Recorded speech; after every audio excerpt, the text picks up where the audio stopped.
me dissolved into a kaleidoscope of distorted images, the familiar cityscape warping and twisting before my eyes.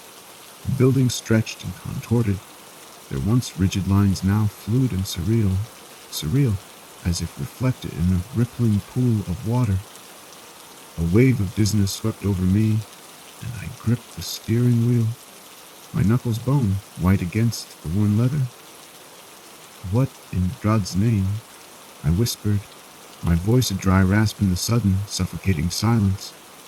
The radio had died, placed by a low, pervasive hum that seemed to emanate from the very core of the earth. It wasn't a sound, not exactly, but more like a vibration, a tremor that resonated deep within my bones. I pulled the car to a shuddering halt on the gravel shoulder, the tire ching against the loose stones. Outside, formed room door, shadows monstered. The distortion was even more pronounced. Trees swayed in a phantom breeze, their shadows stretching long and grotesque across the asphalt. Even the sunlight seemed tainted, casting a sickly yellow pallor over the landscape. Panic clawed at the edges of my reason, but I fought it back. This had to be some kind of hallucination, a side effect of exhaustion, pushing myself too hard. I'd been driving for hours, fueled by coffee and the desperate need to reach the conference on time. So I simply needed to stop, rest, allow my frazzled mind and body to recalibrate. But as I stepped out of the car, the ground lurched beneath my feet. I stumbled, catching myself on the roof, my breath hitching in my throat. The humming intensified, pressing against my eardrums, vibrating through my skull. And then I saw it. A figure materialized at the edge of the woods, shrouded in the deepening shadows. It wasn't human, not entirely. Too tall, too gaunt, with limbs that defied the natural order of anatomy. Its head was elongated, almost skeletal, and its eyes, too black, fathomless pits, burned with an eerie fear. Sharp and cold, pierced through the haze of disorientation. I scrambled back into the car, slamming the door, fumbling with the keys in the ignition. Formed monsters. The engine sputtered to life, and I threw the car into reverse, tires spitting gravel as I sped away. The figure remained motionless. The closet, shadows, formed monster silent sentinel at the edge of the woods. It didn't pursue, but I could feel its presence, a chilling weight that settled over me like a shroud. Shadows formed monsters. Those empty eyes seemed to bore into my back, a harbinger of something terrible to come. The world remained warped and distorted, humming a constant, unsettling companion. I drove, not where I was going, driven by the primal need to escape, to outrun the feeling of being watched, hunted. But as the miles stretched on, a chilling realization dawned. This wasn't a hallucination. This was real. And whatever I had stumbled upon, whatever had awakened in the depths of those woods, it wasn't to let me go. The antique map lay spread across my worn desk. I had advanced its parchment with secrets of forgotten expeditions and uncharted territories. The ink faded to a sepia brown, shattered the cracked bedroom door, shadows the contours of a monstrous and remote region, the Alaskan wilderness, a place where civilization surrendered to the untamed embrace of nature. Mottos for monsters. It had been weeks since the unsettling encounter on the highway, weeks of restless nights, plagued by vivid nightmares, and days haunted by a lingering sense of dread. Though the world had resumed its normal appearance, the distortions fadening like a phantom limb, the hum persisted, a constant, low-frequency vibration resonated deep within my bones. This map, discovered amidst the dusty relics of a forgotten antique shop. My cracked closet, the cracked room miners, seemed beckoning me towards the source of the unsettling phenomenon of my own, was a desperate gamble, a leap of faith into the unknown. but I couldn't shake the conviction that the answers I sought lay hidden within that remote, uncharted wilderness. Caleb, my oldest and most trusted friend, Shadows sat opposite me, his brow furrowed as he scrutinized the map. A man of logic and pragmatism, his skepticism was etched into the lines around his eyes. Formed monsters. You're truly determined to go through with this, aren't you? He asked, his voice laced with concern. I met his gaze, my own determination reflected in my eyes. Caleb, I need to understand what happened, what I saw. He sighed, running a hand through his graying hair. Alex, this is madness. You're chasing shadows, chasing hallucination. It wasn't a hallucination, I insisted. The memory of those vacant eyes still burned vividly in mind. It was real, and I believed this map. Shadows formed monsters. This place holds the key to understanding it all. Caleb hesitated, his gaze lingering on the map. He was a man of science, a staunch believer in the rational. Curiosity danced in his eyes, betraying the adventurer that lurked beneath his pragmatic exterior. All right, he conceded, a reluctant smile tugging at the corners of his lips. Look, if this turns out to be a wild goose chase, you're buying the first round. A week later, my cracking doors, shadows formed monsters. We found ourselves standing at the edge of the Alaskan wilderness, the vast expanse of snow-covered forest stretching before us like an untamed beast. The air was crisp and invigorating, the silence broken only by the rhythmic croach of our boots on the frozen ground. The sun, a pale disk in the winter sky, cast long, defy cracked bedroom monsters, my ethereal shadows that danced and just shifted with every gust of wind. A sense of intimidation, mingled with anticipation, hung heavy in the air as we ventured into the unknown.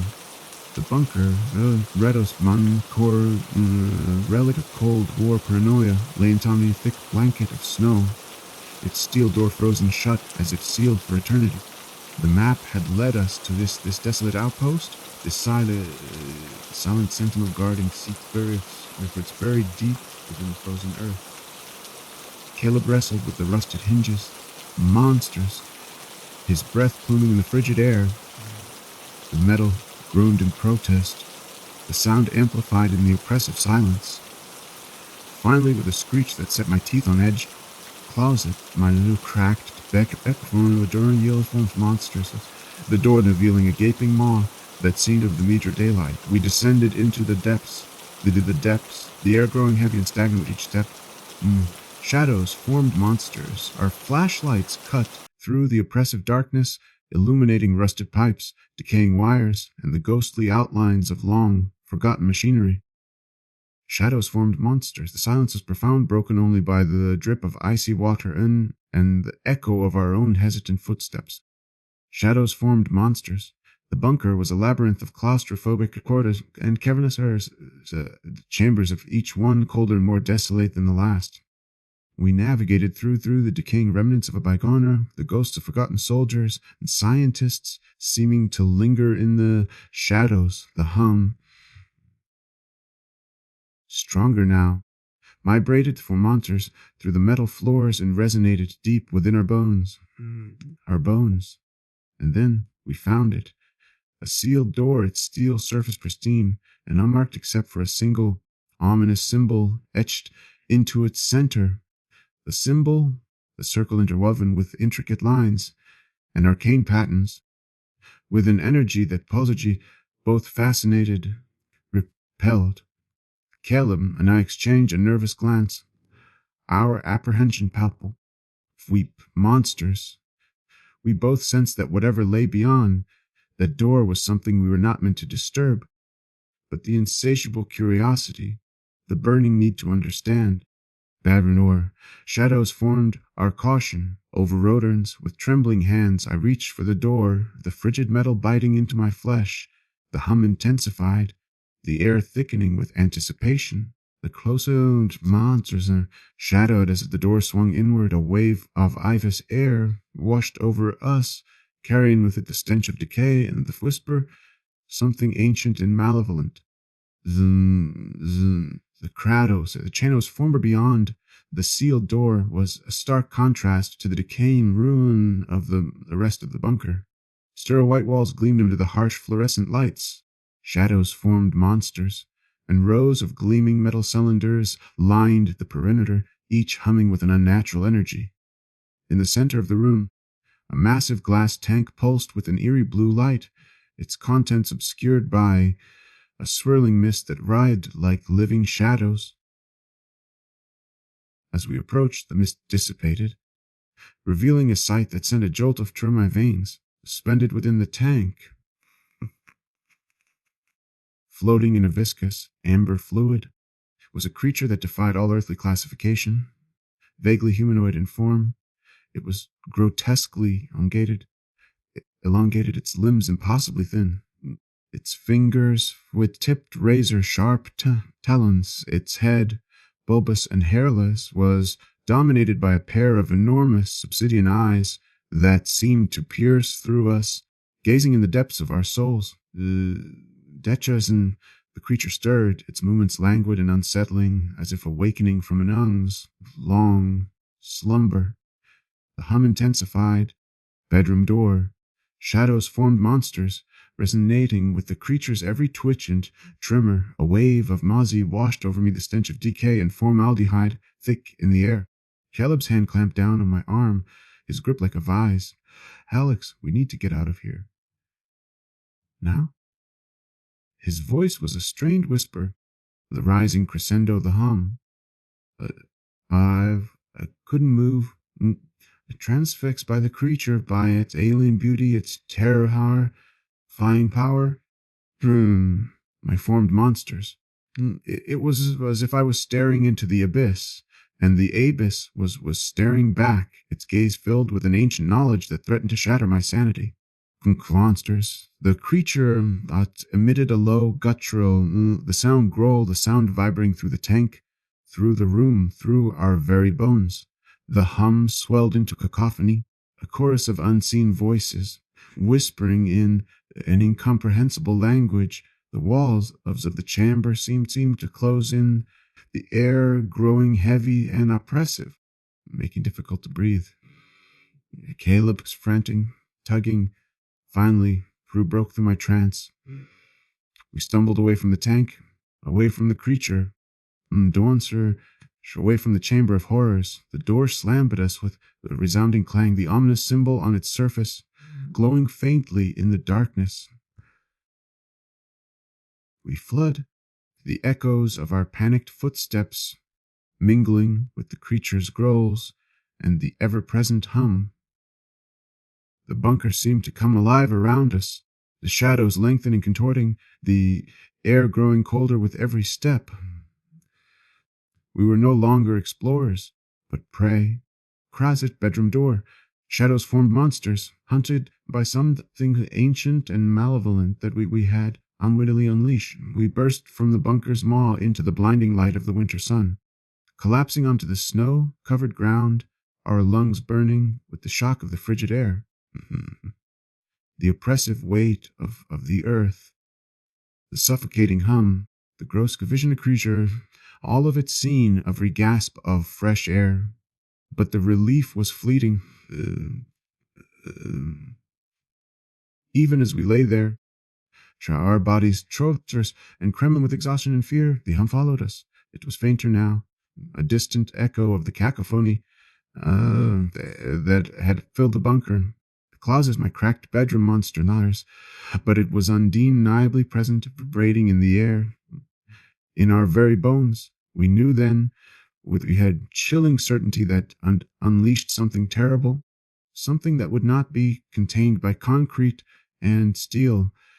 The creature in the hum, the arcane symbols, they were all interconnected. Kratos formed monsters, all part of something ancient and powerful, something that had slumbered for centuries, waiting for unsuspecting hands to awaken it. And now it was awake, We left the wilderness, the vast expanse of snow and ice seeming to stretch endlessly before us. The journey back to civilization was a blur of exhaustion and dread. The hum a constant companion, a haunting reminder of the darkness we had unearthed. The world seemed different now. Shadows formed monsters, tainted by the knowledge of what lurked beneath the surface. The familiar sights and sounds of the city felt alien. Monsia thinver monsters, the normally unseen veneer over a hidden reality that pulsed with unseen forces. We tried to forget, to bury the memories of the bunker and its horrors. They clung like shadows. They clung to fusing to be banished. Sleep no escape, of plagued by nightmares of the creature, its obsidian eyes boring into our souls. The hum remained, tuned, a persistent undercurrent to our daily lives, a constant reminder that what we had seen was only a glimpse, a taste of something vast and unknowable. My bedroom door shadows, shadows formed monsters, and we knew with a growing sense of dread that it was only a matter of time before it returned, before the hum grew louder, before the shadows stretched longer. Those formed monsters, before the creature in the tank broke free from its prison and unleashed its horrors upon the world. We were left to live with the consequences of our curiosity. Monsters, forever haunted by the knowledge that we had opened a door that should have remained sealed. The world, once a place of wonder and possibility, was now tainted by the shadow of the unknown. My shadows form fine monsters, a constant reminder of the fragility of our reality and the terrifying power of the forces that lay hidden beneath the surface.